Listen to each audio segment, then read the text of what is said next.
Hello students, कैसे हो आप सभी। आई होप सो आप लोग बहुत ही बढ़िया होंगे। आज की वीडियो 12th क्लास के स्टूडेंट के लिए बहुत ही ज़्यादा बेनिफिशियल होने वाली है और उनके मन में चल रहे हजारों डाउट्स, हजारों कन्फ्यूजन, आज सारे कॉन्सेप्ट हम आपको क्लियर करके देंगे।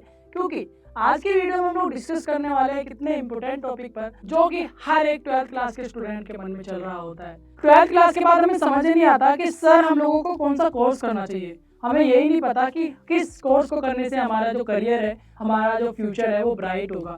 तो बहुत सारे बच्चों की एक ही कन्फ्यूजन है, एक ही प्रॉब्लम है कि 12th क्लास के बाद कौन सा कोर्स हमारे लिए बेस्ट है। उन्हें यही नहीं पता होता कि मेरे लिए कौन सा कोर्स सबसे बेस्ट रहेगा। वो कोर्सेज चूज करने में कन्फ्यूजन हो जाते हैं। ज़्यादातर ये प्रॉब्लम उन बच्चों को होती है जिनके गाइडेंस देने वाला कोई बड़ा भाई, बड़ी बहन या फिर माता पिता उनके अनएजुकेटेड या फिर कम एजुकेटेड है। उनको अच्छी तरीके से गाइड नहीं कर पाते। और कुछ हमारा एजुकेशन सिस्टम ही ऐसा हो चुका है, स्कूल में इस टॉपिक पर बात ही नहीं होती कि कौन सा कोर्स आप लोगों के लिए बेस्ट है। अगर किसी ने बता भी दिया तो इतना प्रॉपर तरीके से, इतनी अच्छी तरीके से नहीं बताता कि बच्चे का मोटिवेशन या फिर डेडिकेशन बढ़ जाए कि हाँ मुझे वही कोर्स करना है। कुछ बच्चों का डिसाइड भी हो जाता है कि मेरे को करना क्या है, लेकिन वो बच्चा यही चूज नहीं कर पाता कि उसके लिए बेस्ट कोर्स कौन सा है, क्योंकि सेम प्रोफेशन के लिए मल्टीपल कोर्स अवेलेबल है। तो बहुत सारे कंफ्यूजन है, बहुत सारे डाउट्स है। ये क्लियर करने के लिए आपको सही गाइडेंस और सही टीचर की जरूरत है। तो आपको सही गाइडेंस देने के लिए आज की ये वीडियो मैं आप लोगों के लिए बना रहा हूँ, ताकि आप लोगों के मन में चल रहे बहुत सारे डाउट्स, बहुत सारी कंफ्यूजन क्लियर हो सके और आप सही डिसीजन लेने के लिए सक्षम हो। आज मैं बात करूंगा कि 12th क्लास के बाद आपको कौन सा कोर्स चूज करना चाहिए। अगर आपके पास बायोलॉजी है, आपके पास मैथ है या फिर कॉमर्स है या फिर आर्ट है, तो कौन सा कोर्स आपके लिए बेस्ट होगा, ताकि आप लोग का जो फ्यूचर है, आप लोगों का जो करियर है वो ही बेस्ट एंड ब्राइट हो। बच्चों, 12th क्लास के अंदर बच्चों के पास ना कैटेगरी होती है। कैटेगरी कैसे? किसी के पास पीसीएम होता है, किसी के पास पीसीबी होता है और किसी के पास आर्ट साइड होती है और किसी के पास कॉमर्स साइड होती है। जब बच्चे इन कैटेगरी में पढ़ता है तो बच्चे का जो रूट है वो वहीं पे तैयार हो जाता है। जैसे कोई बच्चा पीसीएम लेके पढ़ा है, यानी कि physics, chemistry, math 12th class में बच्चा पढ़ा है, तो उसका जो फील्ड होगा वो नॉन मेडिकल फील्ड हो जाएगा। और जो बच्चा फिजिक्स, केमिस्ट्री, बायोलॉजी लेके पढ़ा है, यानी कि 12th क्लास में फिजिक्स, केमिस्ट्री, बायोलॉजी पढ़ी है, जो उसका फील्ड होगा, जो उसका रूट होगा वो मेडिकल रूट होगा, मेडिकल लाइन हो जाएगी उसकी। ठीक है। और जो बच्चा पीसीएमबी, यानी कि कोई कोई कॉलेज होता है, कोई कोई स्कूल होता है जहाँ पे पीसीएमबी यानी कि मैथ एंड बायोलॉजी दोनों होती है उसके पास। इसका मतलब हुआ कि वो नॉन मेडिकल भी है, मेडिकल भी है, उसके लिए दो रास्ते खुल जाते हैं, दो रूट बन जाते हैं। जो बच्चा आर्ट स्ट्रीम से पढ़ाई करता है उसके लिए defence and multiple career options उसके सामने खुल जाते हैं। ऐसा नहीं है, बहुत से बच्चे बोलते हैं आर्ट ले लिए अब कुछ नहीं कर पाएगा। और बहुत से समाज में पता है क्या चल रहा है कि आप लोगों ने आर्ट से पढ़ाई कर लिया, आपका करियर ही नहीं बन सकता। लेकिन ऐसा बिल्कुल ही नहीं है। आप लोगों को सही गाइडेंस ना मिलने की वजह से आप डिमोटिवेट हो जाते हो कि मैंने आर्ट ले ली गलती से और अब मेरा करियर खराब है, अब 12th के बाद मैं क्या करूं, क्या ही होगा मेरा। एक एक करके सारी स्ट्रीम की बात करेंगे और आप लोग का जो रूट है, आप लोग का जो करियर है, जो आप लोगों का फ्यूचर है, उस तरफ किस तरीके से ध्यान देना और आपको कौन सा कोर्स चूज करना है, ये सारी चीजें आज की वीडियो में डिस्कस करेंगे। तो पूरी वीडियो को देखना विदाउट स्किप किए हुए, ताकि वीडियो के अंदर मिल रहे सारी इंपोर्टेंस गाइडेंस, सारी इंपोर्टेंट बातें आप लोग छोड़ ना सको। जिस बच्चे के पास पीसीएम थी और वो बच्चा मेडिकल लाइन में चल रहा है, तो सक्सेस और करियर कहाँ से बनेगा। अगर जिस बच्चे को रूट ही नहीं पता कि मेरा रूट कौन सा है, मुझे किस रूट पे चलना चाहिए, तो उस बच्चे को मंजिल मिलेगी ही कैसे। तो यही सारा चीज आज चल रही है समाज में, जिसकी वजह से बच्चे भटक रहे हैं, वो अपना रूट ही नहीं समझ पा रहे कि मेरा रूट कौन सा है। तो पीसीएम करने वाले बच्चों डिफेंस में जा सकते हो, इंजीनियरिंग में जा सकते हो, जिसके लिए आप लोगों ने पढ़ाई की है, जिसके लिए आप लोगों का माइंड तैयार किया गया है 12th क्लास तक। बीसीए कोर्स होता है, इन सब में अगर ध्यान लगाओगे आपको 100% करियर ब्राइट होगा। आपके 12th क्लास के सब्जेक्ट से समझ में आ जाता है कि आपका रूट कौन सा है। जिस भी बच्चे ने पीसीएम लिया होगा यानी नॉन मेडिकल है, वो डिफेंस में, इंजीनियरिंग में या फिर कोई एमबीए या बीसीए कोर्सेज के लिए वो तैयार हुआ है। जिस बच्चे के लिए बायोलॉजी है, इट्स मीन वो मेडिकल फील्ड के लिए तैयार हुआ है, वो मेडिकल लाइन में जाने के लिए तैयार हुआ है। और जिस बच्चे के लिए आर्ट्स है, वो भी डिफेंस में जाने के लिए तैयार हुआ है। बेसिकली जो आर्ट साइड के बच्चे हैं ना, वो आईएएस, पीसीएस, ये बड़े बड़े लेवल के लिए बने होते हैं, क्योंकि वो इतने सारे सब्जेक्ट पढ़ते हैं। ये सारे सब्जेक्ट से ही आपका आईएएस, पीसीएस ये सब क्वालिफाई होता है। और जिस बच्चे के पास 12th क्लास में आर्ट स्ट्रीम थी, तो देख सकते हो आर्ट में इतने सारे सब्जेक्ट पढ़ने होते हैं। Geography, history, political science, physiology, English, Hindi, Sanskrit, social science, economic, ठीक है, ये सारे सब्जेक्ट आपको पढ़ने होते हैं। तो जो आर्ट साइड का, आर्ट स्ट्रीम का स्टूडेंट होता है वो आईएएस पीसीएस के लिए बना होता है। तो ये बच्चे आईएएस पीसीएस जैसी पढ़ाई कर सकते हैं क्योंकि यही सारे टॉपिक्स उसमें पढ़ने होते हैं। और फिर आते हैं हमारे कॉमर्स साइड के बच्चे। जो कॉमर्स स्ट्रीम के हैं उनका रूट क्या है? उनका रूट बैंकिंग है, उनका रूट फाइनेंसिंग है, उनका रूट सीए है, चार्टेड अकाउंटेंट बनते हैं, बड़े बड़े लेवल पे जाते हैं जहाँ पे फाइनेंस की बात हो रही है। तो क्लियर हो जाता है हमारे 12th क्लास में ही सब्जेक्ट के अकॉर्डिंग कि हमारा रूट कौन सा है। आप लोगों को समझ में आ गया किस तरीके से हम लोग अपने सब्जेक्ट से अपना रूट पता करते हैं, फिर हम लोग उस रूट पे चलते हैं, देन हमारा जो करियर है वो डेफिनेटली ब्राइट ही निकलता है। आर्ट वालों के लिए सबसे बेस्ट है बीए करना, बीएससी करना, जिससे वो अपना ग्रेजुएशन भी कंप्लीट कर लेंगे और यूपीएससी जैसे एग्जाम को भी क्रैक कर सकते हैं। पीसीबी वालों के लिए बहुत सारी अपॉर्चुनिटी है। पीसीबी वाला बच्चा यानी फिजिक्स, केमिस्ट्री, बायोलॉजी जिस बच्चे ने पढ़ी है उस बच्चे के लिए बहुत सारे मेडिकल फील्ड के अंदर अपॉर्चुनिटीज होती है, बहुत सारी हेल्थ केयर प्रोफेशंस में उसके लिए करियर अपॉर्चुनिटी होती है और वैरायटी ऑफ मेडिकल कोर्सेज उसके लिए अवेलेबल होते हैं। जैसे कि बीएचएमएस को वो कर सकता है, बीएमएस वो कर सकता है, एमडी कर सकता है, एमबीबीएस कर सकता है, बीडीएस कर सकता है, बीयूएमएस कर सकता है, B pharma, nursing, BMLT, DMLT, operation theatre technician, radiography technician, ये सारे मेडिकल प्रोफेशंस के कोर्सेज हैं। इतने सारे कोर्सेज अवेलेबल है। अब बच्चा कंफ्यूज हो जाता है कि इतने सारे कोर्सेज में वो करे क्या। आज की वीडियो यही कंफ्यूजन को दूर करने के लिए बनाया जा रहा है। जो भी बच्चा हमारा पीसीबी से बिलोंग करता है, फिजिक्स, केमिस्ट्री, बायोलॉजी, जिस बच्चे ने 12th क्लास पास की है, मल्टीपल कोर्सेज अवेलेबल होते हैं हमारे पीसीबी स्टूडेंट के लिए। अब बात कर लेते हैं जिस बच्चे को एमबीबीएस करना है, बीएचएमएस करना है, बीएमएस करना है, वो कैसे करेंगे। One of the best option यही है कि वो एंट्रेंस टेस्ट क्लियर करे और कम फीस में एक अच्छे कॉलेज से अपनी डिग्री, मनपसंद डिग्री को कंप्लीट कर ले। लेकिन प्रॉब्लम यही आती है कि एंट्रेंस टेस्ट देने जाएंगे, कौन सा टेस्ट दे? सबसे बेस्ट टेस्ट है NEET. MBBS, BAMS, BUMS, BHMS, BDS, ये सारे कोर्सेज करने के लिए आपको एंट्रेंस टेस्ट देना ही होता है। विदाउट एंट्रेंस टेस्ट आप लोग एडमिशन ही नहीं ले सकते। नीट का एग्जाम देना होता है और नीट में कम से कम लाखों बच्चे बैठते हैं। उन लाखों बच्चों का कंपटीशन आपको ब्रेक करना है, जब जाके आपको सीट अलॉट होगी। सीट अलॉट होने के बाद आप एमबीबीएस जैसे कोर्स को कंप्लीट कर पाओगे। दूसरा तरीका यह है कि आप किसी प्राइवेट कॉलेज से आप एमबीबीएस कर लो, बीएमएस कर लो, बीयूएमएस कर लो, जहाँ पे बच्चों इनकी फीस जो है वहाँ पे लाखों करोड़ों रुपए में होती है। बीएमएस की जो फीस है करीबन आपके 20 लाख रुपए तो लग ही जाते हैं। एमबीबीएस है वो 80 से 1 CR एमबीबीएस की फीस बता रहा हूँ मैं आपको, तो इतनी फीस आपको देनी पड़ेगी। बीयूएमएस है, बीयूएमएस में भी 15 से 20 लाख रुपए लग जाते हैं। बीयूएमएस यूनानी, होम्योपैथी में भी सेम इतना ही है, ज़्यादा कम ही होगा, ठीक है, 18 लाख रुपए टोटल फीस बता रहा हूँ मैं। 5 साल की, 5 साल का ये डिग्री कोर्स होता है और इसको कंप्लीट करने के बाद आप डॉक्टर बन जाते हैं। तो ये थे हमारे सबसे एक्सपेंसिव कोर्सेज जिनको कंप्लीट करके आप मेडिकल फील्ड में डॉक्टर बन सकते हो, मेडिकल फील्ड के प्रोफेशन में आ सकते हो। अब बात कर लेते हैं मिडिल क्लास के बच्चे की। जो बच्चा नीट भी नहीं क्रैक कर सकता और फाइनेंशियल भी स्ट्रॉन्ग नहीं है, ना तो वो गवर्नमेंट कॉलेज ले रहा है, ना ही वो प्राइवेटली करने के लिए सक्षम है, उन बच्चों के लिए क्या करें। अब बच्चों, उन बच्चों के लिए बहुत सारे कोर्सेज अवेलेबल है जो कम फीस में प्राइवेट कॉलेज से भी अपनी डिग्रियों को कर सकते हैं, जैसे कि बी फार्मा,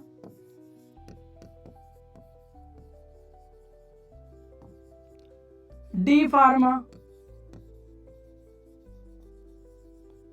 बीएससी नर्सिंग,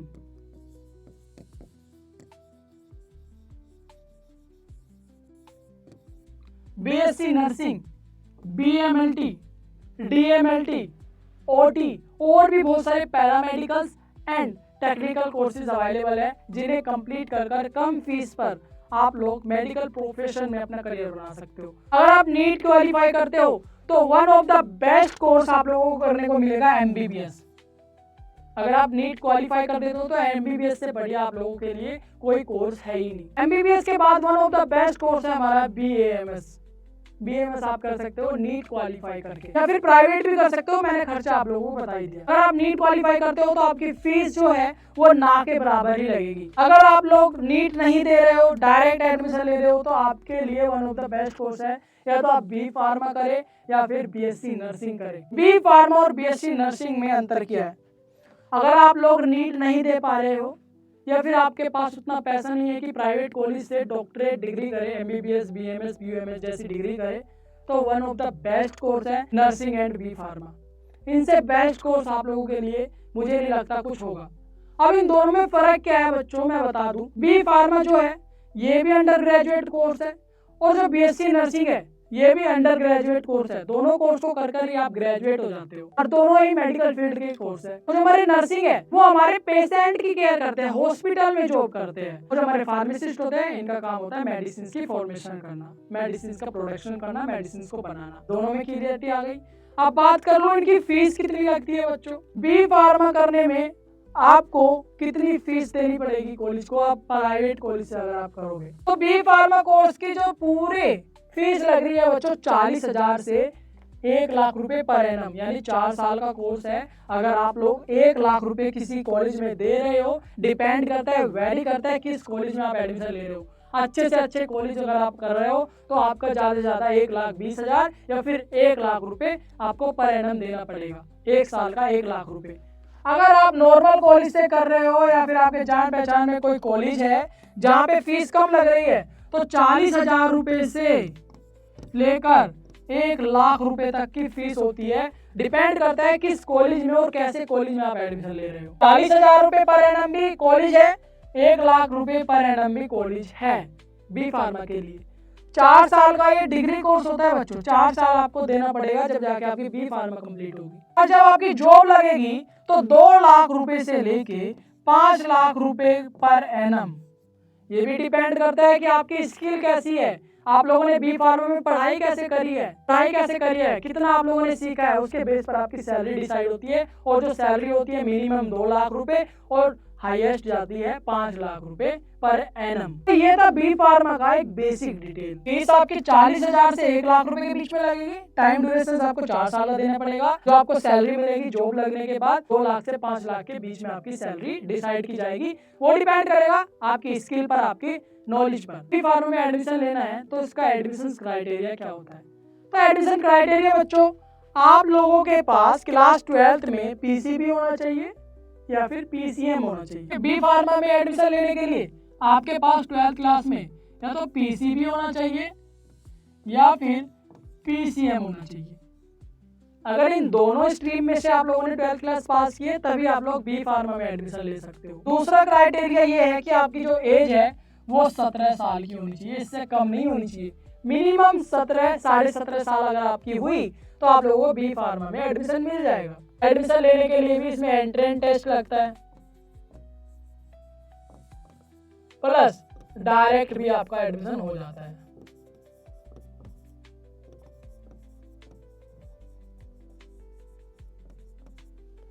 तो दोनों तरीके से आपका एडमिशन हो सकता है। प्राइवेट कॉलेज में जाओगे डायरेक्ट एडमिशन हो जाएगा विदाउट एंट्रेंस। अगर आप लोगों को गवर्नमेंट कॉलेज यूनिवर्सिटी में एडमिशन लेना है तो आपको एंट्रेंस एग्जाम देना पड़ेगा।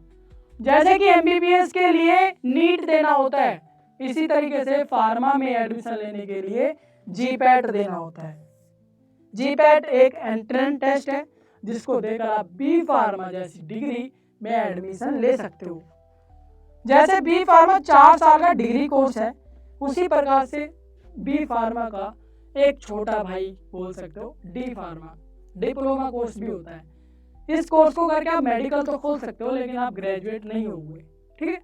2 साल का कोर्स होता है। एलिजिबिलिटी एंड फीस क्राइटेरिया दोनों का सेम ही है। ये डी फार्मा 2 साल का कोर्स है, जो बी फार्मा है वो 4 साल का डिग्री कोर्स। तो बी फार्मा का बेसिक आप लोगों को सारा पता ही चल गया है। अगर इसके अलावा भी कोई डाउट है तो आप हमें कमेंट कीजिए, आपका जरूर हम लोग कंफ्यूजन दूर करेंगे। अगर इसके अलावा भी आपका कोई डाउट है तो आप हमें कमेंट कीजिए, हम जरूर आपका कंफ्यूजन दूर करेंगे। जैसे आपका कोर्स कंप्लीट हो जाता है तो आपके नाम के आगे रजिस्टर्ड फार्मासिस्ट लिखा जाता है। जैसे कि कोई डॉक्टरेट डिग्री करने के बाद अपने नाम के आगे डॉक्टर लगाता है, ऐसे ही आप लोग अपने नाम के आगे फार्मासिस्ट लगाते हो। IPC इंडिया फार्मा काउंसलिंग से आपकी काउंसलिंग होती है, रजिस्ट्रेशन होता है। उसी के बाद आप रजिस्टर्ड फार्मासिस्ट कहलाते हो। तो ये था हमारा फार्मासिस्ट बनने का तरीका, और ये कोर्सेज थे हमारे पास B pharma and D pharma, जिनको कंप्लीट कर आप रजिस्टर्ड फार्मासिस्ट बन सकते हो और आपका खुद का मेडिकल और इंडस्ट्रीज में जॉब कर सकते हो। DI जैसे आप ऑफिसर्स बन सकते हो, रेलवे गवर्नमेंट में जाके आप रजिस्टर्ड फार्मासिस्ट बन सकते हो, गवर्नमेंट फार्मासिस्ट बन सकते हो।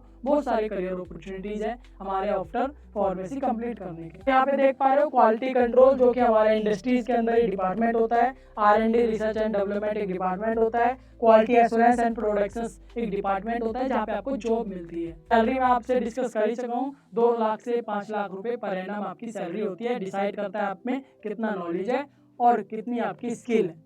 फार्मासिस्ट के बाद दूसरा बेस्ट कोर्स होता है हमारा नर्सिंग का। नर्सिंग भी हमारे डिग्री और डिप्लोमा कोर्सेज में अवेलेबल है। जो हमारे डिग्री कोर्स है वो BSc नर्सिंग है। ये हमारा डिग्री कोर्स है, 4 साल का और 6 महीने की इंटर्नशिप वाला कोर्स है। इसके बाद हमारे डिप्लोमा कोर्स आते हैं ANM and GNM। ANM and GNM भी रजिस्टर्ड नर्स ही बनते हैं, लेकिन फर्क इतना है, BSc नर्सिंग हमारा डिग्री कोर्स है और ANM GNM हमारा डिप्लोमा कोर्स है। तीनों में फर्क क्या है चलिए मैं बताता हूँ। ANM जो है ऑक्सिलरी नर्स मिडवाइफ, ये क्या होता है, रूरल एरियाज के अंदर, ग्रामीण क्षेत्र के अंदर जो हॉस्पिटल होते हैं, क्लिनिक होते हैं, वहाँ पे डॉक्टर के साथ असिस्टेंट रहते हैं। ANM हमारा असिस्टेंट रहता है। किसी भी स्ट्रीम का स्टूडेंट हो, चाहे आर्ट का हो, कॉमर्स का हो, बायोलॉजी का हो, मैथ का हो, कोई भी बच्चा ANM कोर्स कर सकता है। 2 साल का डिप्लोमा कोर्स है। GNM में ओनली ऑन PCB और PCM स्ट्रीम का स्टूडेंट ही GNM कर सकता है, जो कि 3 साल प्लस 6 महीने का इंटर्नशिप है, जब जाके GNM कोर्स कंप्लीट होता है। उसके बाद GNM कोर्स आता है। GNM हमारा 3 साल प्लस 6 महीने का इंटर्नशिप होता है। GNM कोर्स हमारा 3 साल और 6 महीने का इंटर्नशिप होता है, जब जाके हमारा GNM कोर्स कंप्लीट होता है। और GNM करने के लिए बच्चे के पास 12th क्लास में PCB होना चाहिए या फिर ANM का रजिस्ट्रेशन होना चाहिए, तब जाके वो अपना कर सकता है। अगर उसके पास मैथ है तो उसको पोस्ट बेसिक नर्सिंग करना होता है। पोस्ट बेसिक नर्सिंग का मतलब होता है पहले GNM करो, उसके बाद BSc नर्सिंग में एडमिशन लो, यानी 3 साल का GNM कोर्स करके आओ, उसके बाद पोस्ट बेसिक BSc नर्सिंग में एडमिशन लो, जब जाके वो BSc नर्स बन पाता है। और BSc नर्स हमारे रजिस्टर्ड नर्स ऑफिसर होते हैं। नर्स ऑफिसर बनने के लिए आपको BSc करना मैंडेटरी है। अगर आप लोग नर्स बनना चाहते हो ओनली, तो GNM ANM कर सकते हो। तो इतना फर्क था हमारा BSc nursing, ANM and GNM में। इसके अलावा भी अगर आपका कोई भी डाउट रहता है तो आप हमें कमेंट कर सकते हैं, ताकि आपके सारे डाउट्स क्लियर हो सके। अब बात कर लेते हैं इनके फीस के स्ट्रक्चर में। जो हमारा ANM कोर्स है, ANM कोर्स हमारा 2 साल का है। 20 से 40 हजार रुपये पर एनम, 20 से 40 हजार रुपये पर एनम इनकी कॉलेज फीस होती है। जो GNM है, GNM 1 लाख से लेके 1.5 लाख रुपए तक का इनका पर एनम का फीस होता है, कॉलेज फीस, ट्यूशन फीस। जो हमारा BSc नर्सिंग है, BSc नर्सिंग 1 लाख से 2 लाख रुपए पर एनम इनकी फीस होती है, कॉलेज फीस होती है, अगर आप प्राइवेट कॉलेज से कर रहे हो। अगर आप एग्जाम देते हो, एंट्रेंस टेस्ट देते हो अलग अलग स्टेट लेवल पर और हमारे सेंट्रल लेवल पर इनके एंट्रेंस टेस्ट होते हैं, अगर आप एंट्रेंस टेस्ट के through BSc nursing ANM GNM करते हो तो आपके ना के बराबर ही पैसे लगते हैं। अगर आप प्राइवेट कॉलेज से करना चाहते हो तो आपकी फीस कुछ इस प्रकार लगेगी। तो चलिए, ये तो बात हो गई थी नर्सिंग की। कोई भी डाउट रहता है तो आप हमसे पूछ सकते हैं। इनके बाद पैरामेडिकल कोर्स आते हैं। पैरामेडिकल कोर्स हमारे मेडिकल प्रोफेशन के ही कोर्स है, जैसे कि हमारा bachelor of physiotherapy, BSc OTT, operation theatre technology, इस तरीके से हमारे बहुत सारे पैरामेडिकल कोर्स हैं। इनमें एडमिशन लेने के लिए भी नीट के थ्रू ले सकते हो या फिर डायरेक्ट ले सकते हो, ठीक है ना। पैरामेडिकल कोर्स करने के बाद भी आप अलग अलग डिपार्टमेंट में मेडिकल प्रोफेशन में अपना करियर बना सकते हो। इनकी भी फीस कुछ 1 लाख रुपए, 1.5 लाख रुपए इस तरीके से। किसी भी कोर्स के बारे में जानना हो आप हमें कमेंट कर सकते हो, ताकि हम आपका डाउट और क्लियर एंड कोर्स से रिलेटेड सारी जानकारी आपको प्रोवाइड कर सके। पैरामेडिकल कोर्स के अंदर एडमिशन लेने के लिए आपकी एलिजिबिलिटी क्या होनी चाहिए? देखिए, PCB आपके पास मैंडेटरी है, बायोलॉजी आपके पास होनी चाहिए, इसमें कोई भी मैथ साइड का बच्चा नहीं जा सकता, क्लियर है। 10+2 आपका पास होना चाहिए, यानी 12th क्लास आपका साइंस स्ट्रीम से पास होना चाहिए और बायोलॉजी आपके पास होना चाहिए किसी रिकॉग्नाइज्ड बोर्ड में, ठीक है। उसके बाद ही आप लोग इसमें एडमिशन ले सकते हो। जो आपकी फीस है आप देख सकते हो, 4 लाख 5 लाख ये टोटल फीस है, फीस स्ट्रक्चर है। अलग अलग कोर्सेज की। ठीक है, जिस भी कोर्स के बारे में जानना हो आप हमें कमेंट कीजिएगा ताकि हम आपके सारे कोर्सेज से रिलेटेड जानकारी दे सके, तो आज हम लोगों ने रूट्स की बात की, बच्चा किस तरीके से अपने रूट को पहचान पाएगा, बीएससी नर्सिंग, बी फार्मा और डी फार्मा के बारे में जाना, पैरामेडिकल कोर्सेज के बारे में जाना। कोई भी डाउट रह गया हो, कोई कन्फ्यूजन रह गया हो, आप हमें कमेंट कर सकते हैं ताकि हम आपकी सारी जानकारी दे सके और सब कन्फ्यूजन दूर कर सके। मैं मिलूंगा एक और ऐसी इन्फॉर्मेटिव वीडियो के साथ, तब तक के लिए थैंक यू।